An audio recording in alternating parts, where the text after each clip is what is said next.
Of your grief cords. Last week we talked about cutting your grief cords, which is a common practice in many spiritual traditions to cut cords that are no longer serving you, to cut ideas, beliefs, people, communities that are no longer resonating with you in your life, to detach yourself from those ideas, to detach yourself from those people and experiences, whether practically in your real life or mentally, emotionally, spiritually, these things that are weighing you down, to cut them, to release them, to watch them dissolve, to fade away. And especially these beliefs that come up so often in grief that can feel really wounding or really loud after a loss. For instance, one of my big ones that I shared last week was the world is not a safe place. I am not safe here. And that came up in the aftermath of my mother's death, but it also came up um, earlier in my life. So this was a cord that was very deep that I had to cut many times over and over again. So if you're interested in the idea of cutting cords, go back and listen to last week's episode. This one is called connecting your grief cords. This is a practice that I hear about less in spiritual spaces, but is just as important, because when you cut grief cords, when you are untethering yourself from the beliefs, ideas, people, places, things that are no longer serving you, there is a hole, a gap, a wound that is left open by that. There is an opening. That's a great way to phrase that. There is a place that can now be an invitation or a doorway or an entryway to something else. So, what we're going to do this week and connect your grief cords is come into a place where we can attach ourselves, tether ourselves to ideas, people, beliefs, systems, communities that do resonate where we are with our grief right now, that do inform the people that we want to be in life after loss, that do resonate with what's coming next for us. I'm getting a lot of hearts on this on Instagram, so it sounds like it resonates. And I am seeing comments. So if you're on Instagram, Facebook, YouTube, play along. Leave a comment, and I would love to coach you through connecting your grief cords in life after loss. So maybe answer this question to start. If there was one idea, belief, person, living or dead, community, or practice or emotion that I would like to tie myself to right now or see more of in my life, what would that be? So it would be really great to leave that in the comments and we can work with that. Something that I see very, very, very, very, very often, I can't emphasize how often I see this when working with one on one clients, is peace. This idea of grief and loss feeling so tumultuous, the ground underneath me is shaking all the time, that the thing I want to be rooted into above all is peace. And the flavor of peace tastes a lot different for people. So this is not my idealized version of peace is like Zen monk on a mountaintop, but that's not always possible in life after loss. To be that kind of person or to experience that kind of peace and unbotheredness in life after loss. So sometimes peace looks like the ability to take a deep breath, or the ability to wake up in the morning and actually feel my body lying there in the bed. So, not to wake up and immediately dissociate from my life because I am living a life with grief, but to actually be present in it. Sometimes peace just looks like I want to go outside more. And so, connecting with this idea of peace can look a lot different for different people. But so many times when I'm working with one on one clients, I do this practice that many of you know I do called surrender and summon. You say one thing you'd like to release, you say one thing you'd like to invite in, one surrender, one summon. And so many times when I work with people, the thing that they want to see more of is peace. And so that's a thing that we will practice connecting ourselves to in life after loss today. So, just like last week, I invite you, if it's a safe place to do so, to close your eyes or to come into a space where we've got both feet on the floor. I'll actually move my feet right now so I can get grounded into the floor with you, and just kind of picturing settling into this moment, settling into this space. And just like last week, whether your eyes are closed or open, kind of softening your gaze, softening your focus, and taking yourself, your energy, your body, your spirit to a place that feels fundamentally safe and untouchable for you. Where in the world is your refuge? Whether it's a real place or a fictional place in your mind. This could be underneath the trunk of a tree, something like a fairy garden, something that's very small, and you are very small and protected by natural elements. I had one client whose place where nothing could touch her, nothing could come to harm her, and she felt very safe was a meadow in France, and it was full of wildflowers, and the sun was shining, and the breeze was just full of these beautiful smells. For me, it's a place like a forest, like the redwoods, a place that's very pine needle blanketed and soft and quiet. And it could also be a place of like a den made of cushions. Whatever feels like a safe place for you. And in that space, after you do the cord cutting of last week, come in and kind of notice where the holes are. Where are the gaps that these old cords that are no longer serving you have left? So, if you cut cords related to relationships or love or partnerships, there may be spaces or holes or openings in your heart. There may be these deep kind of crevices or cracks or wounds that are open to the air now, and you're feeling the wind rush through them in a manner of speaking. If you were cutting cords related to being tethered somewhere, like a job or a community of people who are not serving you in your grief, perhaps it's your feet that are feeling a little floaty. You're like, I'm up in the air right now. I don't exactly know where I am in my grief, and I would like to pull myself back down to the ground. If you were cutting cords related to being able to express yourself, permission to grieve can often live in a throat space. And so, cutting cords related to the throat space can feel like you've got a lot of air living in this throat space. I don't know what I'm going to say next. I don't know what words are coming to me. I don't know how I'm going to express myself next, but I feel an emptiness or a space in that. And in this space that feels whole, safe, grounded for you, the safest place in the world, the redwoods, a meadow, a room of cushions, whatever it may be, I invite you to call forth a chord that you would like to attach, whether it's an idea, a belief, a person, a community, an emotion. What would you like to see more of in your life? Who would you like to see more of in your life? We can start with this idea of peace. I would like to see more peace as it appears to me, however that resonates to me, whatever my idea of peace is. A lot of people I work with when I do chord reattaching or chord creating in life after loss talk about wanting to attach to their loved ones and not painful memories, not these things that bring up more grief or pain, but a feeling of being companioned by their loved ones who have died. And so maybe those are some chords that can reattach into a heart space or into a foot space or into a throat space. Other chords that I've seen people attach are chords related to permission, allowance, being allowed. Acceptance, although tread carefully with that one in the grief space. Sometimes people perceive acceptance meaning I am okay with what happened. In reality, acceptance means I am embracing what is true. So maybe truth instead of acceptance is a chord you want to connect. So releasing a chord perhaps of denial or refusing to see the way things were or refusing to accept the way things were and embracing a chord of truth. I'm seeing Cheryl says a grounded sense of self, of cohesiveness. Yeah, so maybe even just being grounded. That's a chord you can absolutely call in is I want to be grounded in the experience that I am having, whatever that means. I want to be in touch with the earth. I want to feel my feet on the ground. I don't want my mind to be in control of everything, can often be what grounded means. Because for so many of us in grief, especially because of the way that Eurocentric society has programmed us, we treat grief like it's a puzzle in our brains that we have to figure out.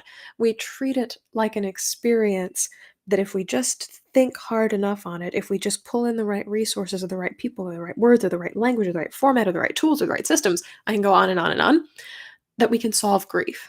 And so being grounded can invite us to take all the energy we're spending and using so much in the head and put it down into the feet. What if I was just allowed to be here? What if I was just allowed to be present with this? What if I didn't need to solve it, change it, ruminate on it, what have you? Yeah, so being grounded is definitely a chord you can call in. So, in this place that is safe, name the name of your chord, whatever that may be groundedness, peace, the name of your loved one, attaching to them in a way that their presence resonates with you. And then I invite you to ask yourself, what is this chord made of? What is the material that comprises this cord? Last time we talked about steel cables, these incredibly strong, unbreakable things that hold up and can carry a lot of weight. This could be a cord made out of delicate, beautiful spider's thread. This could be a cord made out of flowers or vines, something that embraces you and grows around you and kind of protects you in that way. I love plant metaphors, so that's one that resonates with me. This could also be rope, this could be ribbon, this could be silk, this could be twine. What is a material that feels embracing, grounding, peaceful, holding, cradling? What's a material that feels soft and welcoming and acceptable to you right now in your grief? I'm thinking it's still winter here in Chicago, so I'm thinking like wool, fleece, these materials that we enrobe ourselves in order to keep out the harshness of the elements. What kind of cord feels like when I attach this to my heart, when I attach this to my throat, when I attach this to my arm, my leg, my finger? What helps me feel soft? What helps me feel protected? What helps me feel accepted exactly as I am right now? And then, just as we did last week, but in the inverse, I invite you to call in helpers who can help you attach this cord, whether it's your loved one looping this ribbon around your midsection and tying it off for you, being there present with you and attaching that cord forward with you. Or if you want to call in things like animals or magical beings, or I use birds a lot for mine, coming in and help. It's a little Disney princess, but the picture of it is really lovely of being helped and aided by creatures beyond ourselves. Because in connecting grief cords, we can acknowledge that we are connected to the world around us. Something that's hard about cutting grief cords, what we did last week, is this illusion that we're alone. If I untether myself from all these ideas and beliefs and people and places and things, then maybe I'm not connected to anything at all. When in reality, in connecting your grief cords, the other half of this, the things you want to be a part of, you're remembering, even in asking for help from others, from ancestors, from people who have gone before, from creatures, mythical or real. You can invite in the truth, the reality, that you are always surrounded by more than yourself. And so I invite you to take a deep breath now and attach whatever that cord is, whatever it is made of, in whatever place in your body, with whatever help or aid or assistance that you need from these beings that also want to support you in attaching your grief cords. A few other ideas as you're doing this. If you don't know what to attach to, and this is really common, I know what to detach from, but I don't know what to attach to.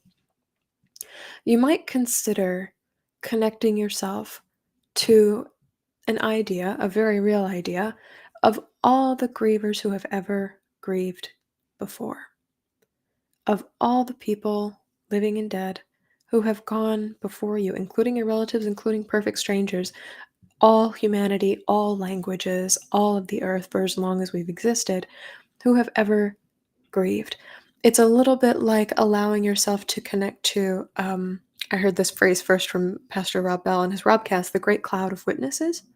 It's like all of these entities that have gone before, everybody who has seen or felt something like you've seen and felt, everyone who knows what it means to break open and have everything as they ever knew it die. There is a great peace or relief that can come from connecting yourself to, I am not the only one who has seen this. I am not the only one who has been forced to live a life I never thought I would live. I am not the only one who has ever lost everything and questioned everything I ever knew to be true. So if you're struggling for what to connect to today, I encourage you to connect to this idea, the notion of all the grievers that have ever gone before, because they certainly exist. History tells us that they do. And how we see ourselves now tells us that they do. So I invite you to connect to that right now. And as soon as that is complete, as soon as you have connected this grief cord wherever it lives in your body with whatever assistance, feeling it, feeling yourself tethered to it, whatever the material is that it's made of, thanking your assistants, ancestors living or dead, loved ones living or dead, animals, creatures, whoever has come to your aid in this for their help. Let them know that you can continue on from here, knowing that they'll be nearby, on call as always. And just returning to this space of ease and gentleness and safety, continued safety in this visual place that you've created in your mind, the meadow, the forest, the pond, the room full of cushions.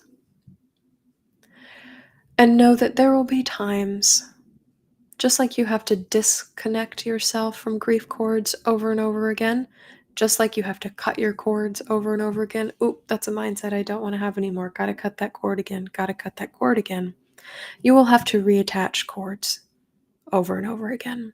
You will have to say, I'm cutting the cord of despair. I no longer want to be connected to this on a regular, ongoing basis.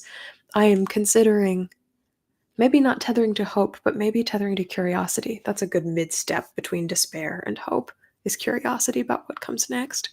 So maybe reattaching to that over and over again. Maybe for you, Cheryl, tethering to something like groundedness over and over again. This is something I miss having. I need to be reminded of it over and over and over again.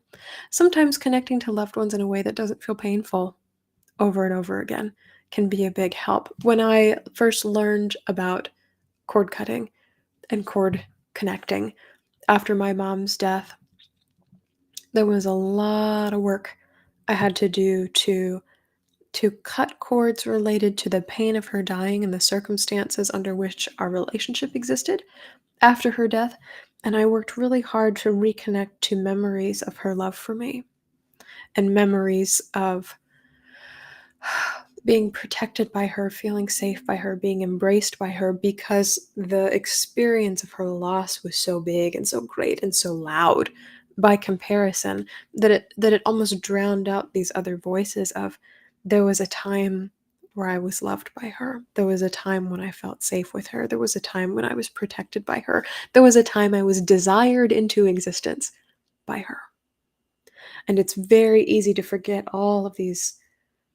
I hesitate to say positive because I don't want to dichotomize this at all, but there was a tendency to forget um, the goodness of her life amidst the awfulness and the badness and the destructiveness of her death. And so that's something you can definitely do with cord cutting and then cord connecting. I wonder if anybody has questions on YouTube, Facebook about how cord cutting works, or what you would like to see um, in cord connecting that I can answer for you before we hop off our call for today. Yeah, I think something that is really normal is questioning, okay, I've cut my cords, I've connected some cords, what now? What do I want to do next? Or what should I do next? Because there can be a assumption, presumption, that when you cut and reconnect your cords, that now you have to do something. Now I have to leave this friendship. Now I have to go seek out new friends. Now I have to stop feeling this emotion. Now I have to start feeling this other emotion. There's an illusion of needing to take action, of needing to do something drastic, or of simply needing to do something in the real world that echoes what you're doing in the emotional, mental, energetic, spiritual world, however you'd like to phrase that. And you can, but you also don't have to. And this is something that is a great permission slip that you can give yourself as you are cutting and reconnecting cords in the aftermath of loss, is you can do something, but you don't have to. A lot of folks I've worked with in one-on-ones are feeling weighted down and drained by the experience of their jobs, going back to work in life after loss. And so they've cut cords related to, I cut cords to my relationship or my attachment to my job, or even the guilt of leaving my job one day, but they don't actually leave. I still need to pay the bills. I still need to take care of people and pets who are within my household. I still need to support myself in some way. So maybe I'm not leaving the job yet, but I'm cutting the cord, the stranglehold, or the grip that I feel like this place has on me, knowing that one day I will connect to a workplace, a community, a group of people who knows what it means to be bereaved and at work at the same time. So no action is required of you right away after the cord cutting and the cord connecting. They can just exist as things you're telling yourself to be true, or things that you are bringing closer to your sense of awareness and loss. And that's a nice permission slip to have, because I think in life after loss especially, it's like, well, if I'm cutting a cord related to despair and I'm attaching a cord or connecting a cord relating to hope or peace or these things that I actually want to feel, it means I can't feel despair anymore, or that's bad if I feel despair. No, no, no, no, no, no, no. Why don't we cut that cord of expectation of this to be binary, of this to be fast, of this to be seamless, of this to be easy, of this to be healing immediately, right away, without complications or recurrences or problems ever again, because you will feel despair again. You will feel enmeshed with your job again. You will feel as if um, you will have to cut this cord again, and you will. It's an awareness tool, it's an energetic tool. It's I am existing under these circumstances with these people. I'm continuing to feel despair, and I'm also detaching myself from the experience of despair every time I see it come up.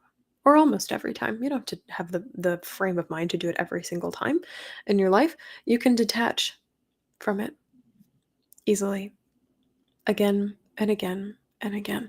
You might also notice that you have things living in multiple places. I am detaching the cord of guilt. I'm cutting the cord of guilt. I detached a cord of guilt in my heart this week. Holy crap, there's a cord of guilt in my back. I gotta detach that one too. This one's about the present, that one's about history, however it comes up for you. So maybe you're detaching these emotions or experiences in multiple places. There is a detachment of a cord that lives in the heart of I am not allowed to feel my grief and the gutting of that, maybe in the gut also, but then I'm not allowed to express my grief. Can sometimes live in the throat or in the head, the rule maker of everything. And so you can attach cords multiple or cut cords in multiple places in multiple ways. So ease up, grief growers, on the expectation that once I cut the cord that it no longer exists. The purpose of cutting the cord, or the intention of cutting the cord, is to bring your attention to things that you'd no longer like to see or be ruled by or be held by or be tied to or be tethered to. In the aftermath of loss, sometimes I must cut the cord of the person I used to be, my old self, so that I can tie the cord of my new self, the person that loss is forcing me to become. Maybe not a cord you always want to cut and reattach, but one that happens anyway. Yeah, but easing up on this pressure to make it a one time thing, a one and done. And knowing too that your entire life, whether you've realized it or not, whether you've wrapped these words or this practice around it or not, has been an experience of detaching from something in order to reattach to something else. Change.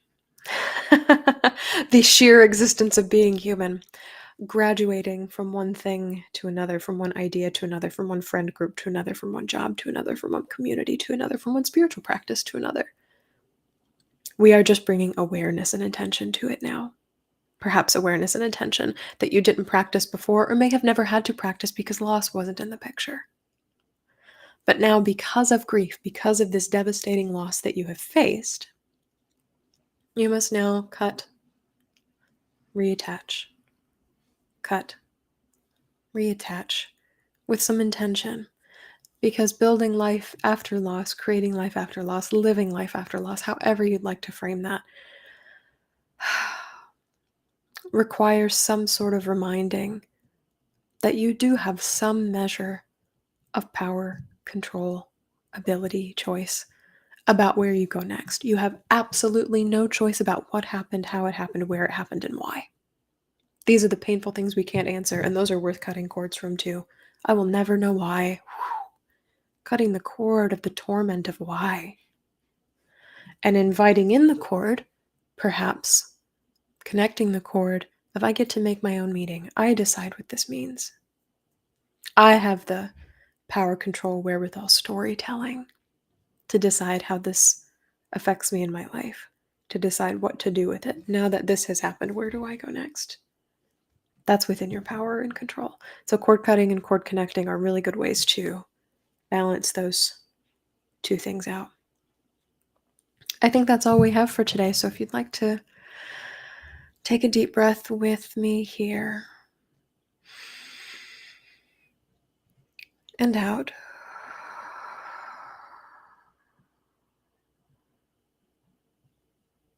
As we do the work, grief growers, of connecting you to the emotions, the experiences, the people, the communities, the relationships that you want to have or intend to have in life after loss. May clarity surrounding what those things are come easy. May you feel the assistance of all of the beings that want to help you, people you've loved who've died, ancestors you've never met, the great cloud of grievers that has always existed since the beginning of human time, and of course, creatures like animals and magical beings that are ever present to come to your aid. May you know that as you connect your grief cords, that this is not a practice of perfection, but a practice of attention and of intention, to willingly detach from things that are no longer serving you in order to connect to things that feed you, that offer you energy, that provide you with the acceptance and the permission to grieve, that you require and deserve so much of in life after loss. May you know too that this detaching and reattaching has no end, and that is exactly how it's supposed to be. You may find yourself cord cutting on repeat. You may find yourself connecting cords on repeat. And that's okay, because by bringing attention to what you'd like to see less of and sending invitations to what you know you'd like to see more of is a beautiful way, in a way, to take the reins, to take the wheel of where you go next in life after loss. It is not a means of control. It is not a means of guaranteed direction. But what it is mindful attention created by you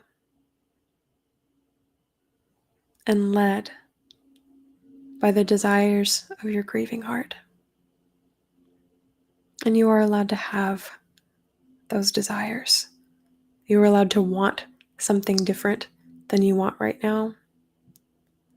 You are allowed to want emotions, experiences, people, community, places, and energies that aren't currently accessible to you.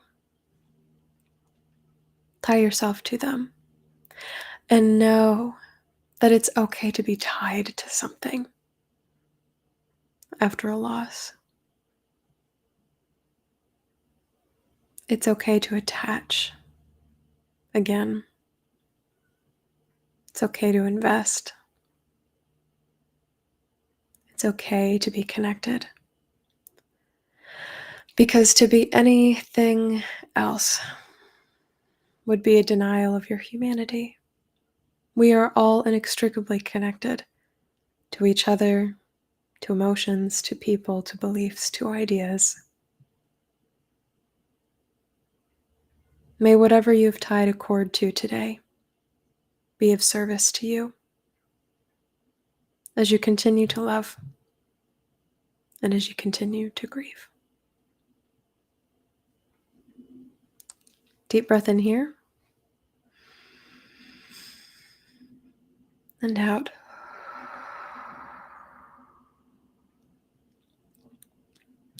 I see you. I am so proud of you and the work that you're doing in the world, grief growers, and I love you. I'll see you next weekend for another episode of Grief Seeds. Bye.